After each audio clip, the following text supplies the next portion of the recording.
If you want to know what your athletes should be posting on social media to help position them for NIL opportunities, then stay tuned because I have 5 types of posts that they can create to grow their brand and their following. If you watched my last video, we talked about how to set your child up with a professional Instagram account. But that is just the very first step, because the next step is to know what do they actually post to grow their brand and following.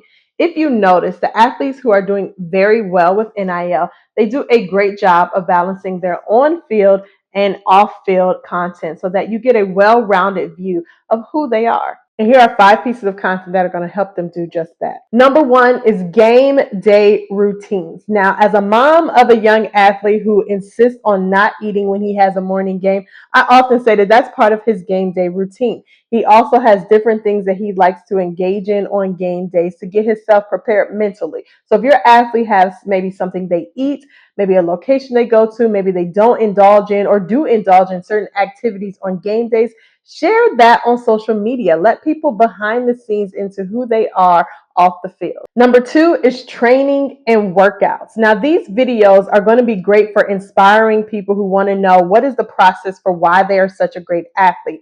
And the cool thing is, if your athlete wants to make this an educational type of content, they can do that. They can talk about why they do a particular exercise or how they're doing a particular exercise that is assisting them in performing at whatever level they're performing. Number 3 is behind the scenes of their daily life. Now, I know many of them get a little bit hesitant about how much they want to share. I'm not saying they need to do a day in the life video like a TikTok influencer, although I do love those from athletes. What we want to do is be able to offer to their audience a more human version of themselves, make themselves relatable. Maybe they're just in their room studying, maybe they are hanging out on campus, but having a photo here and there in their social media content of just being a normal teenager or young adult is going to help draw people in more to who they are. Now, number 4, I know they're not going to have any problem doing this one, because number 4 is game day highlights. It can be a photo,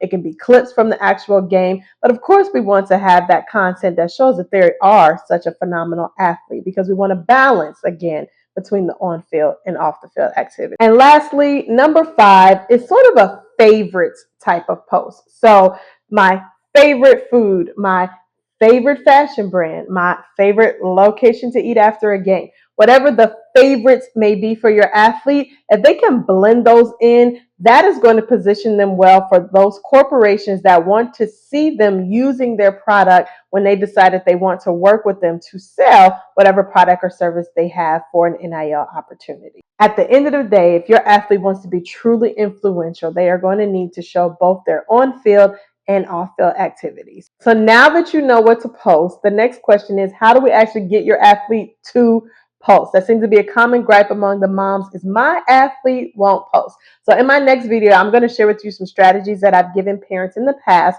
on what they can do to give their athlete the incentive to post the social media content. But if you haven't created the professional account, make sure you go back and watch this video to make sure that you're actually set up and optimized for those NIL opportunities.